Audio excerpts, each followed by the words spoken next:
Hasan, we got Whitney on the line. What do you want to ask her? What did you do to seem more credible if you didn't have the portfolio? First of all, you have to continue to level up your experience.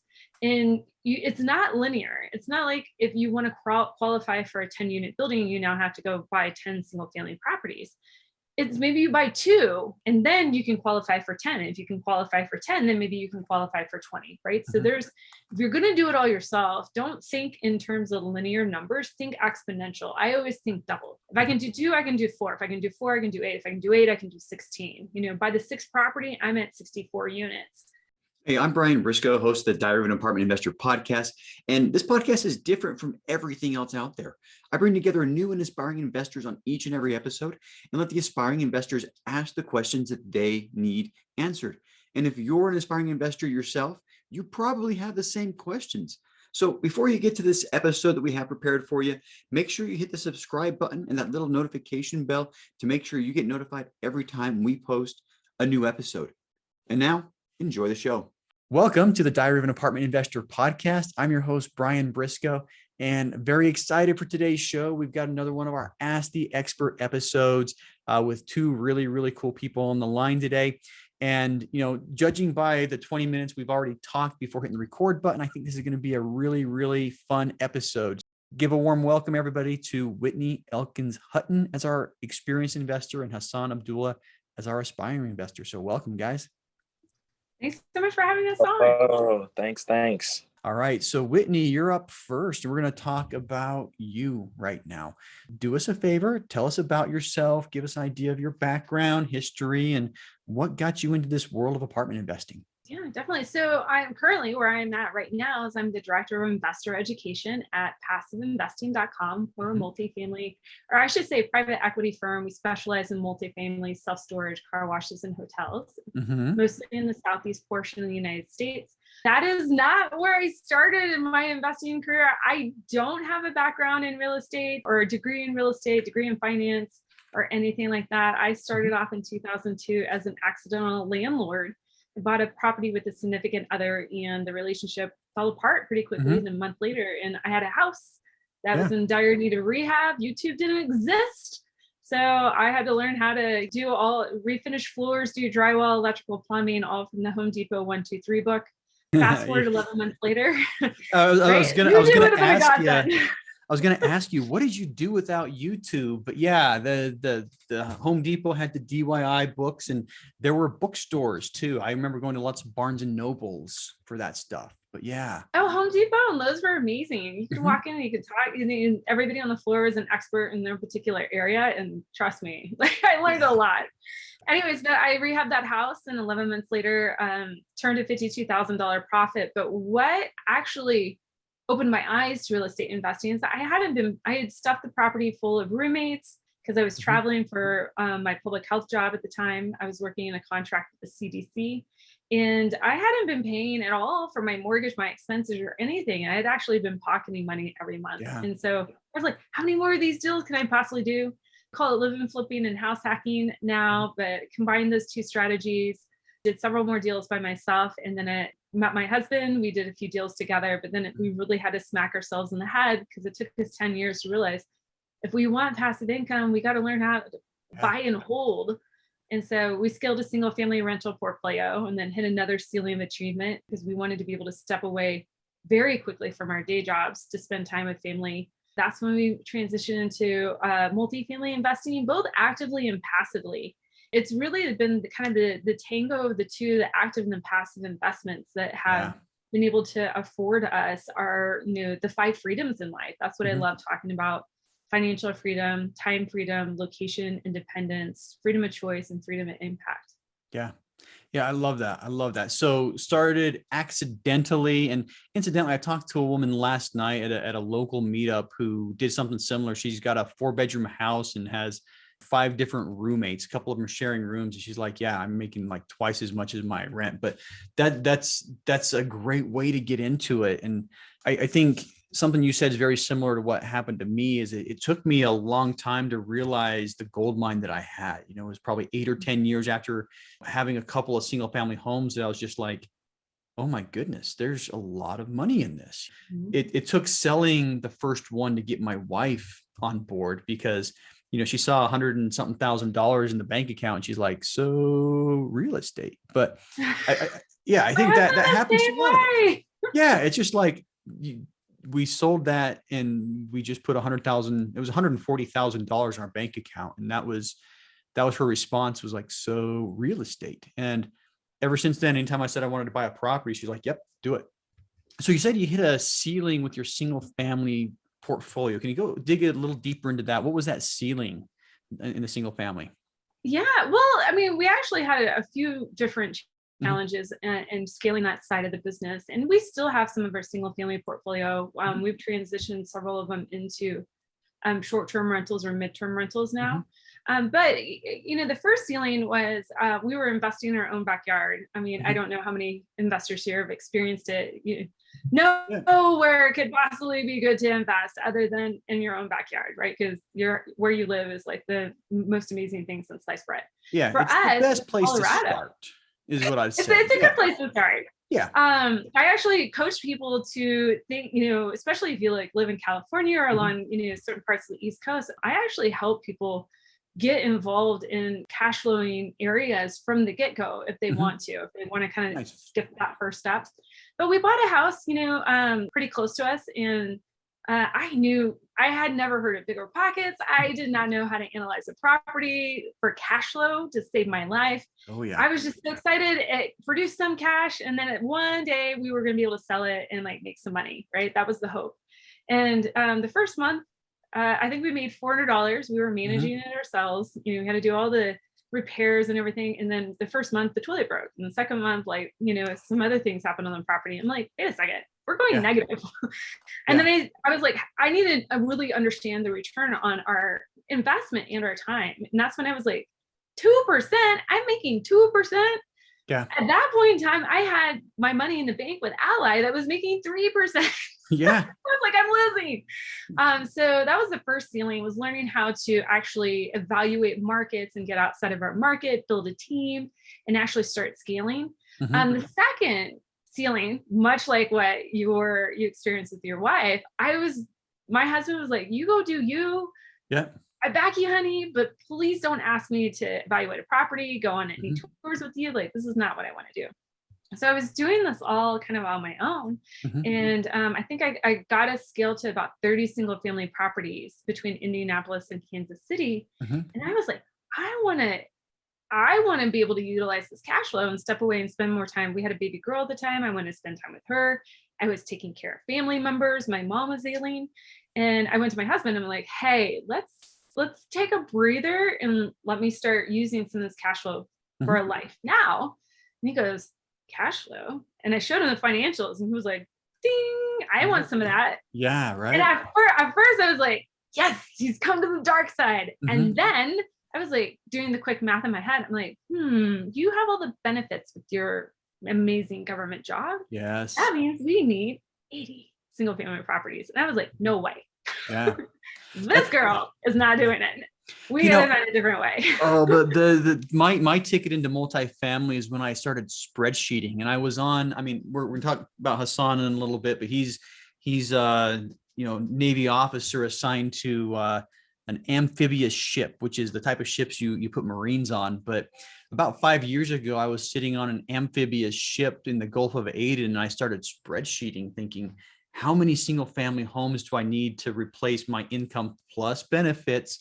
And the answer was like 60 to 70. I'm just like, oh my gosh. And that was really the first point where I thought that single family doesn't scale as well as I thought it would be. And I never had anywhere close to 30. I kind of wish I did, but that was kind of my ticket into multifamily. And the first time I realized I need to figure out how to scale better than buying single family. So I mean, there's a strategy for everyone. And single family is it's a pretty simple business model. Multifamily gets a little bit more complicated, but not terribly so, I don't think. And certainly we can talk about owning a multifamily on your own versus raising private capital. But for me, is if it takes single family for an investor to get started in real estate, hallelujah, do it. Right. Yeah, and I think a lot of people, it's accessible. Buying a single family home is not very intimidating because 64% of the population right now lives in their owner occupied home. So people do it, and there's a lot of things, brokers, and there's a lot of education programs out there. Lenders will hold your hand on your first loan. So I think it's more accessible. So multifamily, a lot of people just like me, I didn't think I could do multifamily at the beginning. But speaking of, let's talk about your transition from single family into multifamily. How did that go for you? Where'd you start, and where have you gone since? Oh, it was pretty rocky. We actually transitioned and bought a 52 unit building, joint venture with a few partners, and learned a lot along the way. In learning, having a single family property out of state is very different than 52 units. Having, partners, before my husband and I were the partners. Now we've got, 9 others involved in the deal. It's herding cats to make a decision. Property management, we had a decent property manager, but even though the company might be decent, you still have to watch the individual players within the company. We ran into a leasing agent issue where they actually, I don't know why somebody would do this, but they did. When they were writing leases so they could get a bonus, but then never tenanting the units. And so it took us a couple months to realize that was going on. But of course, that's already damaged our cash flow. And we were trying to prep for sales. So when you do a look back over the last 12 months in net operating income, that didn't help either. So it threw off our timeline. But there were so many things I learned on that first deal that I carried into future deals. Where I went into next is like, okay, I need to find partners that know what they're doing. And so I went to a real estate conference and met 2 wonderful women there. And I actually became an employee of their private equity firm, and then eventually stepped into a minority share partnership with them on several of their deals. And oh my gosh, I just, it's such an amazing experience. And that's actually how I met Dan Hanford, Danny Randazzo, and Brandon Abbott, where I'm at now at passiveinvesting.com. So just the wonderful community and network that I've been able to surround myself with. Now, I started off, in private equity when I made that transition, working investor relations and operations. I had the skills, the sales ops skills and the operational skills to be able to build that side of the business and accelerate it. What I really love now is kind of pulling back on my roots in public health, just like that education and training and behavior change, helping investors making behavior change so they can realize their goals and actually start making, steps towards those. Now here's a question. So I haven't invested with passiveinvesting.com yet, but are you responsible for the magazines that come out? Is that your job? Oh my gosh, that is our marketing department, Melissa Broom. Okay, because that's like next level investor relations is what that is, and I assume that, when I had the call, I think it was with Danny. I think when I had the call just to, I assume it was like check the 506B blocks. I know you guys do Bs and Cs. I didn't expect that coming. When I got that, I'm like, wow, that's next level, investor relations right there. Sending I write an article. Yeah. Oh yeah, I write an article each month for that, and it's always amazing because when I get the magazine, I open it up and I'm like, man, she sounds smart. They've even taken my article to the next level too. So. A little bit of editing, and incidentally, it's probably our podcast editor that's gonna make us sound super smart, because they're gonna go through, take all our ums and ahs out, and make it. Anyway, I think it's a really, really good thing that you guys are doing on that one, and I like your journey. I mean, it sounds like you started out trying to forge your own road. From there, picked up, decided, hey, I need to find people who are more experienced at this, latched on to some more experienced investors.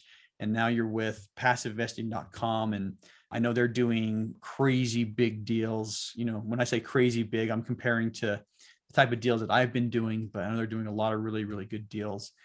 We still have our own portfolio too, because I highly believe in having controlled real estate that you own personally. And I'm in the process of repositioning 6 units right now. Nice. To take it well, but I mean, like, to take advantage of the market and accelerate my velocity of returns Yeah. for the next, I'm leaping forward what I figure is going to be about 30 years in my Mhm. plan if I reposition now. So what, how many of those single family homes do you still have? I have 12 right Mhm. now. At the end of the month, I'll have 6. Okay. But we are, repositioning a lot of that money Mhm. into partnership deals. We're also repositioning. Mhm. My husband and I have decided that, part of our life plan is Mhm. that we want to be able to use some assets Mhm. that we're buying. So, we have a house in the mountains. We have another one like in Arkansas where we go mountain biking, Mhm. so we have our, we've actually transitioned our primary into an Airbnb. Like, so we have to, we're looking to add a lot of those type of lifestyle assets to our Nice. portfolio, just to, Yeah. again, not only velocity of money, but also velocity of lifestyle. That is something that my husband and I, 5 years ago, we thought that was going to be when we were 60, and it's Yeah. going to be here today. Awesome. Awesome. Yeah. And I like that idea. I had a house in San Diego. It was my second investment property, but I had a house in San Diego for 10 years, but it didn't do me any good because we always had long-term renters in there. So it's not like we could take advantage of it. And that's something that I like that you're doing is, carving out a little space in each one of these deals. And I assume you're renting them as short-term, medium-term rentals. Yes. Awesome. Yeah, I think that's a great idea. May or may not be looking at something for myself in similar arena, but I do like the idea. If you're going to buy a house, you might as well be able to use it in a lot of ways. We're putting our toe in the Orlando market for like a short-term rental because the kids like Universal and Disney. I mean, might as well, right? Anyway, that said, let's talk about something I ask everybody. It's about your motivation, about your why. So what is your big burning why? Well, I've already kind of touched on Mhm. it, achieving those 5 freedoms in life. And I think a lot of people, when they get into real estate, and I'll speak for Mhm. myself, since you asked me the question Yeah. personally, initially it was like financial independence, Mhm. financial freedom. That's what I was so drawn to because I needed a way to unlock those golden handcuffs. And then when you can do that, now you're like, oh, I have my time back. I have choice on how I spend my time or where I am. And so those freedoms kind of start tumbling the further kind of down the rabbit hole you Mhm. go. And then eventually you end up, I love this. And this is where I'm at, is waking up one day and you're like, well, I've got the financial freedom. I can do my thing from wherever. I have a choice on who I spend my time with, when I spend it, how much I spend with them. And then you're like, what kind of impact do I want to create in the world? Mhm. And so I think, some people think about that along the way, but that's where I'm at right now, is Mhm. how many lives can I possibly impact, Mhm. to show them that this is a possibility. You just have to start, right? I think Mhm. so many people get scared to start investing in real estate at any point, single family, Yeah. small multi, wherever, because they're afraid. There's a fear. Yeah. And, they want that result that they see in somebody else for them now. Guys, I'm 20 years into this journey. so Mhm. Yeah. um so if I had anything to tell my younger self, I'd like, get started sooner. So Yeah. we're starting very young with our daughter. It's interesting. I didn't have, I had a really good role model in my parents, but not for finances, not for investing. They taught me a lot of good things about, life and character and whatnot. I didn't have that benefit that some people do, but when you mentioned what would I tell my younger self, or what I thought about it. Sometimes somebody asked me the question, I think it was on a podcast. And I think I had a, moment of just absolute clarity where my answer came through. My younger self wouldn't have listened to me.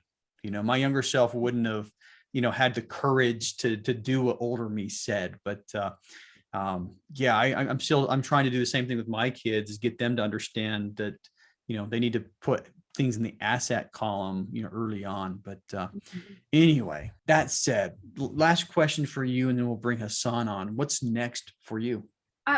What's next is, continuing to, work on that impact piece. The journey, you can't just check a box and then say, I got it, like financial freedom achieved, location independence achieved, Mhm. and then move on to the next. It might seem that way when the journey might seem linear whenever you're going through it, but really it's kind of a spiral process. Yeah. Because each time you hit a milestone along that journey, you're going to look back and go, wait a second, is this really what I want to be doing? Or should I be doing something else? Everything that I do in my life has to continue to earn its spot. I re-interview all pieces of my life every year and be like, okay, is this working? Is this not working? And so I can design the life that I really truly want. And I'm including, what's next for me is continuing to include my family in that process. Because I'm a very driven individual and it's really easy for me to set up these goals, but we're to the point now that we have a lot of shared goals, and I have to look across my family and, make sure that, I'm not running them over or railroading them, but I'm including them along my journey. Nice. I love it. I love it. And I like the impact level. And I think it says a lot to who you are and what you're doing, that you're looking to make an impact now. So thanks for sharing that. Very much appreciate it. And we're going to switch gears and bring Hasan on. So Hasan, welcome. Hey, thanks for having me, Brian. Thanks for having me. Thanks for the opportunity. So excited to be here. No worries. Thanks a lot. And thanks for being here. And just a quick tip for anybody. Podcasters are always looking for guests, especially people like me who are putting out 3 episodes a week. You're doing me a favor just as much as I'm doing you a favor. Just throwing that out there, but both of you. Anyway, that said, Hasan, tell us a little bit about yourself. Oh, man. Okay. So Hasan Abdullah, from Birmingham, Alabama, now stationed out in San Diego, California, naval officer. Graduated from the Naval Academy in 2019, where I was a pre-med major. And now I'm out protecting and defending foreign and domestic seas for you guys.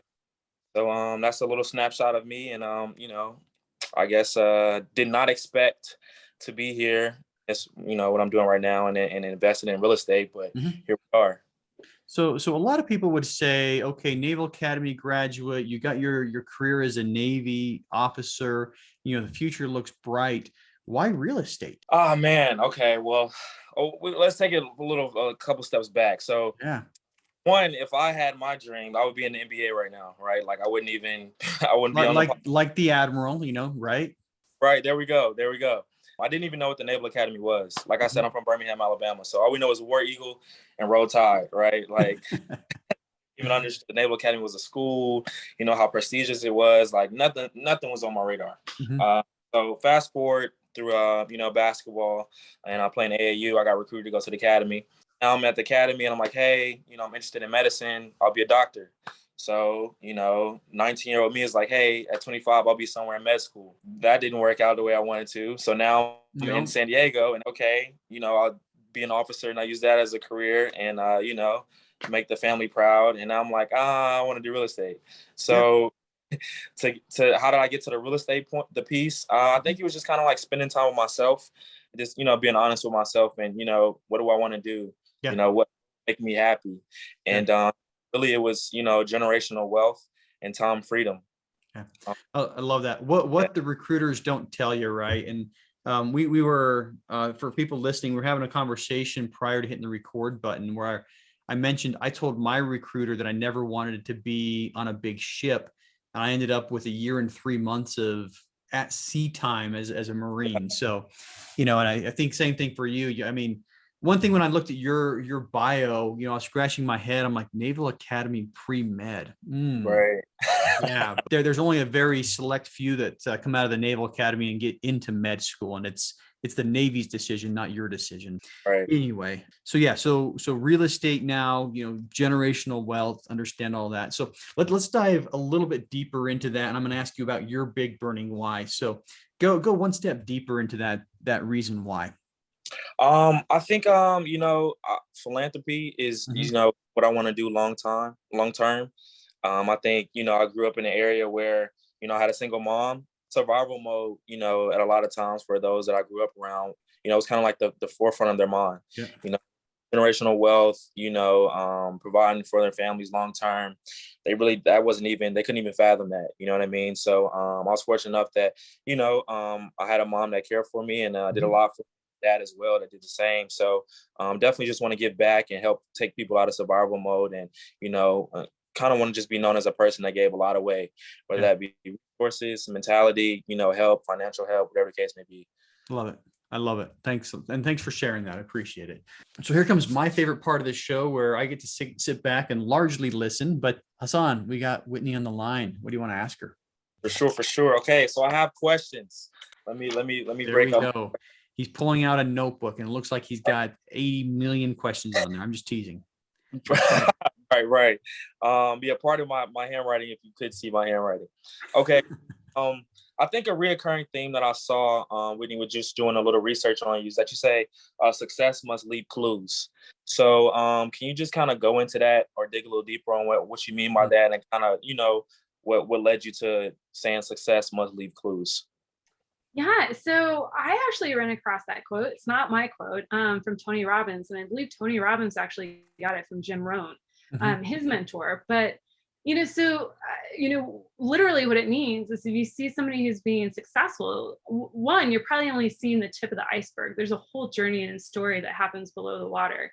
And so figuring out what the rest of that story is, because their success, there's clues on how they got there along the way.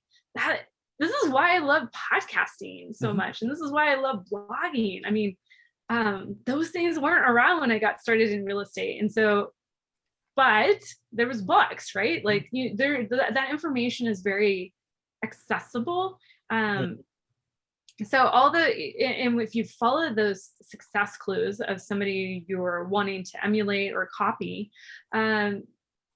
pick up, read about them, listen to them, you follow their podcast and really pick out what they're doing correctly and copy it. I mean, the one joke of real estate, and it's kind of an inside joke, is just like, you're free to copy anybody's business plan. Yeah. It's actually encouraged, right? When I went to school, you can't copy. Like, right. No cheating. Yeah. No teamwork. It's not cheating. Yeah, it's smart is what it is. Yeah. Yeah, it's smart. Teamwork, partnership. Like, you're encouraged to go find that who that can help you get it done. For sure. Okay, I appreciate that. I guess for myself, so 25 years old, wanted to be, an investor in real estate. I have a couple single family homes that I kind of house hacked with the VA loan. How did you circumvent, I guess, not being viewed as credible, or not, having the experience, just enter into the, real estate space, more specifically the multifamily space? Like, what did you do to seem more credible if you didn't have the portfolio? Yeah, definitely. Well, I want to first just say congratulations for house hacking. I think that's one of the most powerful ways that somebody can get started. And then if you can combine that with like any sort of like rehab strategy, amazing. And the fact that you're taking advantage of the VA loan, hallelujah. Oh my gosh, that's so powerful. It was by accident, but well, but I mean, if you've got buddies, in the Navy, they should all be doing that. That is the most powerful loan that they can, forget what's going on with interest rates right now. That's amazing. Yeah. So how did, first of all, you have to continue to level up your experience. And it's not linear. It's not like if you want to qualify for a 10-unit building, you now have to go buy 10 single family properties. It's maybe you buy 2, right? And then you can qualify for 10. And if you can qualify for 10, then maybe you can qualify for 20, right? So if you're going to do it all yourself, don't think in terms of linear numbers, think exponential. I always think double. If I can do 2, I can do 4. If I can do 4, I can do 8. If I can do 8, I can do 16. By the 6th property, I'm at 64 units. Or buying a 64 unit building. I have close to 100 units in 6 deals. The second way is partnerships. You can always borrow that credibility within a partnership. So if you can't get it done, and I'm just using the generic you, for anybody listening here, find the who that has the track record that either they can bring tangibly to the deal in a partnership, or you can borrow as a strategic partner to help you get the loan. You see mentoring programs out there. I know one of the mentors that, or strategic partners that was on one of our earlier deals, he had very little capital secured in the deal. He was what we call a key partner, but we got to use his name, his track record and experience, and the bank loved it. Yeah. Nice. I have nothing to add to that. I mean, that those are my 2 biggest points when people ask me that question is, slowly scale up, go from 2 to 4 and partner. So There you go. Nothing to add. Hasan, back to you. Okay, so Brian, I think this one's more so for you. So biggest strength and weakness that you know, have found transitioning from the military into the real estate industry. Wow. I would say you mentioned it, credibility is probably what it is. And I think I had spent, 15, 16, 17 years telling everybody I am a Marine, and the Marine Corps does a really good job at, kind of inserting that identity into you. So when it came time for me to be a real estate investor, I remember calling brokers and being excited. Hey, I'm a Marine. This is what I'm doing, calling investors. And it didn't take me long to realize that, I had to change my own personal identity before other people would be able to see me as an investor. So for me, I think personal identity was my biggest challenge. And it's never something I thought that would be a challenge, but I had to just start seeing myself as an apartment investor. And before other people could see me as an apartment investor, and I needed other people to see me as an apartment investor before I got any success. So that was probably the biggest challenge I had was, mentally making the identity switch. I'm an apartment investor. I would love to stack on top of that, because I think that's the struggle that anybody hits anywhere, whether it's military or not, is that, more than likely you've gone to school, you've gotten some sort of education, you're going to be X, Y, and Z. I'm going to be a doctor, I'm going to be a lawyer, I'm going to be working technology. And then, but if you really want to pursue real estate as a, more than just a side hustle or more than just a hobby, you have to make that switch. Either I do real estate, maybe I'm a broker or whatever, or I'm a real estate investor first, right? You have to wear that hat. And, like what Brian said, it can be like to secure lending, raise other investor capital, but even just telling yourself you're going to operate much differently. From treating your business from like a side hustle to a true, investment business. The guy I partnered with on a couple of properties used to call himself a former real estate hobbyist. And I think that's more and more true. What I was, I had a handful of single family rentals. I was a hobbyist, not a real estate investor. And it really took me, like I said, I had to sit down and really think about what is my identity. And up until then, I think in the back of my head, I considered myself a real estate hobbyist, though I wouldn't admit it. And that's what it came down to, is I need to be an investor. Nice. And strength. What do you think is your greatest strength? You want to take that one first? Oh, I think he was asking you. But me. I'm sorry. I had a pause on my end, and so I heard greatest strength. And yeah, I'm sorry. I was just saying. So I got your weakness. I guess transitioning from the military. So I just want to know. What was your strength? Yeah, greatest strength. Wow.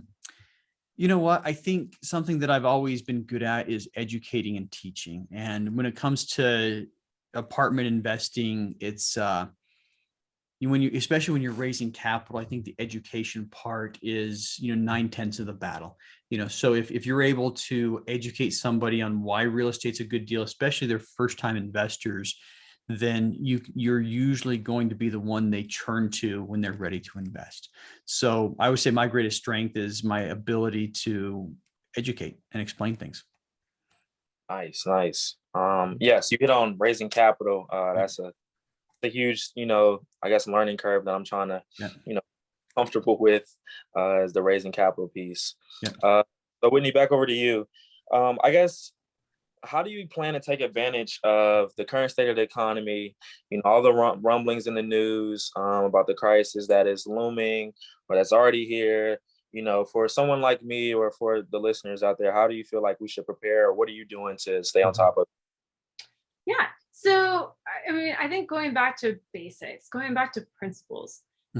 So basics, one, make sure that you have your own financial moat in place. Make sure that you have enough, be it 3 months, 6 months, 12 months, whatever makes you sleep well at night, have that much in reserves for your personal expenses and for the current holdings that you have. That number is that timeline and number is going to differ for everybody. Past that, this is the reason why I love real estate and also, love business. I mean, both of these have the same attributes, is that if you're doing it well and you're investing based on principle, it doesn't matter what the market does. It just, the market will affect how you get paid. And what I mean by that, principle number one, we've heard it from Warren Buffett, don't lose money, rule number two, see rule number one, right? So capital preservation. Number two, investing for cash flow, making sure that asset performs now, today, with some sort of element of stabilization. I think we're at the top of the market. I think this is a dangerous time for fix and flipping, right? To be out and have that, interest rate risk. There's so many things, but I know some people who can do it really well. They've got the systems in place. Cash flow, make sure cash flow is now. Make sure that there's multiple ways that you can get appreciation on a deal. And I'm not just talking about market appreciation, but also investing in deals that provide some sort of forced appreciation, be it the increasing net operating income or expected gross income on, the commercial asset, if it's a business. And then lastly, has tax benefits to it, good tax benefits to it. This is another reason why I love real estate. Depreciation, accelerated depreciation. This is the last year for 100% bonus depreciation, unless something changes in Congress, which I don't see it happening this year. So making sure that you have those 4 pillars in place. I would add a couple of rules on top of that. One, that you have smart use of leverage. Okay. Construction loans right now, to buy a stabilized property, that's probably taking on an interest rate risk that you don't need to right now. I'm seeing a lot of people that are doing that. I don't know. I like, if it's fixed rate debt, fantastic. But if it's adjustable rate debt, make sure it has some sort of cap in place. I like fixed timeline debt. If you can't do that, if it's going to float for a period of time, make sure that you have a way to lock in that rate adjustment, maybe for at least the term of the project. And then, invest in things to where you can, this is another reason why I love real estate, where you can pass inflation along your increase in income as well as increase in expenses and be able to adjust it, in a year or less. Not multifamily, single family, those things are great. I'm a little hesitant right now of, locking in rents for 2, 5, 10 years because I can't adjust to the market. I think I'll find myself behind. But those are some core principles. And that's the funny thing. It doesn't matter if it's today, tomorrow, next year, or 10 years from now. Those are still the same core principles to look at. Yeah, I love it. I think that was a well-spoken, well-said answer. I mean, basically you go to the fundamentals, what makes real estate a good investment, and you stick to the fundamentals. In football, it's blocking and tackling. In basketball, it's probably dribbling and shooting is, probably it. But I love it. Well, we are about out of time. So my least favorite part of the show is when I close things up and end the conversation abruptly. But one last question for each of you. Whitney, you get to go first. How can listeners learn more about you? Absolutely. Well, you can find me on LinkedIn, or you can find me at passiveinvestingwithwhitney.com. If you go there, just fill out a quick little form, and then you also get access to my calendar and some free goodies like an ebook and a checklist on how to get into passive real estate. But there, more importantly, you get access to my calendar, and we can talk shop about real estate and the open deals we have. Yeah, that calendar link is worth its weight in gold. I mean, I don't know how much, a couple of, Trons floating through the interwebs our way, but absolutely. Anyway, Hasan, same question for you. How can listeners learn more about you? So I'm actually in the process of getting a podcast started as well. Get access to that. You can tap in with us on Lineage Investment Group on social media, Facebook, LinkedIn, just about everywhere. Twitter, Lineage Investment Group. All right, perfect. And we'll put links to both those websites in the show notes. Make sure listeners can easily access those. And finally, thank you, both of you, for coming on the show today. Very much appreciate your time. Thank you. Hey, if you like that episode, make sure to subscribe. But more importantly, if you haven't joined our multifamily educational community yet, which we call the Tribe of Titans, you are missing out. Get 30 days free by clicking the link in the description to this episode, or go to thetribeoftitans.info, and we'll see you there.